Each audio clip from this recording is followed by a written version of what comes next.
Hey there, and welcome. Today, we're going on a really incredible journey. We're going to transform you from just a regular tourist into the ultimate traveler, a German Reise Weltmeister. So, what do you say? Are you ready to travel like a world champion? I thought so. Let's get started. Okay, first things first, what exactly is a Reise Weltmeister? It's this fantastic German word that literally means travel world champion. It's someone who has the language and the know-how to just explore with total confidence. And believe me, by the end of this, that's exactly who you're going to be. Every champion's journey has to start somewhere, right? So, let's begin by building your essential travel vocabulary, just one step at a time. Every great adventure kicks off with one big choice. Where are we going? In German, these are your Reiseziele, your travel destinations. And this is the first major decision for any champion traveler.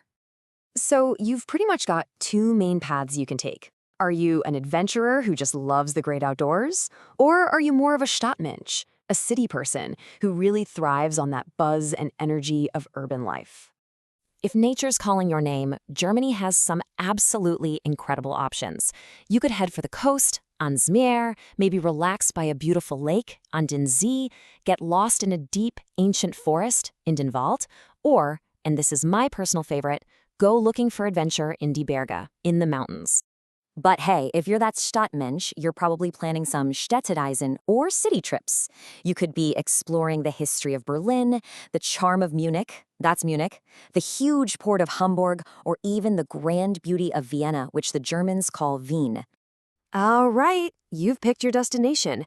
Now comes the next super important step, Vorbereitung, which means preparation.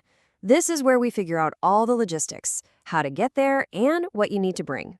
So you'll need to choose your Verkehrsmittel, your means of transport. You know, whether you're traveling a long way by train, mit dem Zug, or maybe by plane, mit dem Flugzeug, or even just exploring a new city on foot, or zu Fuß. Knowing these words is going to be so helpful. Before you even think about leaving, there are some essential Reisevorbereitungen. You've got your pass or passport, and you've already checked if you need a visum, but a real champion is always prepared. That means getting Reiseversicherung, or travel insurance. It's one of those things you hope you'll never use, but it is absolutely critical if you do. You'll also want to pack a small first aid kit, a Reiseapotheke, and of course, a great Reiseführer, a guidebook to find all those local secrets. You've planned, you've packed, and you've finally arrived. Now we get to the absolute best part of any trip, the activities. So, what are you going to do now that you're there? Let's say you picked the sea. You're now standing am Strand. You are at the beach. So, what's the plan? You could go for a proper swim, schwimmen, or just kind of relax and splash around in the water, which is baden.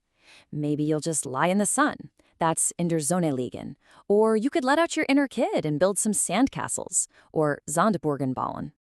But what if that mountain trip was calling your name? Imagine it. You're surrounded by these huge peaks, in den Bergen. The adventures here are just incredible. You can go hiking or wandern on some stunning trails. You could even tackle some serious mountain climbing, that's Bergsteigen. Or if it's winter, you can hit the slopes for some skiing, Skifahren, and of course, you have to build a Schneemann. Okay, let's jump back to our Stadtmensch. You're now right in the middle of all the action, exploring in der Stadt, in the city. A city trip is just jam-packed with things to do. You can go sightseeing, Sehenswürdigkeiten besichtigen, or take a Stadtrundfahrt, a city tour. Maybe do a little bit of Einkaufen, shopping, and this one is super important. You have to try the local food, or Spezialitäten probieren. We're talking about Berlin's famous Currywurst, or a traditional Bavarian Weisswurst in Munich. Just a little tip, try to eat that one before noon. That's how the locals do it. And finally, for the true adventurer who's looking for something totally different, picture this. Endless sand dunes under a huge open sky. You've traveled into Wüste, to the desert. The experiences you can have here are just unforgettable. You could travel like an old-school nomad, auf Kameen reiten, riding on camels, or you could kick up some sand on an adrenaline-pumping Jeep safari, a Wüstensafari mit dem Jeep. And there you have it, your complete German travel lexicon. With everything you've just learned, you are now officially ready to claim your title as a Reise Weltmeister. Really, the big takeaway here is that you now have the essential words for your very own German travel adventure. From deciding where to go, to packing your bags, all the way to ordering the best local food. You've got this. So, I'm just going to leave you with one final question. Now that you are armed with the language of a champion, where will your first trip as a Reisevoltmeister take you?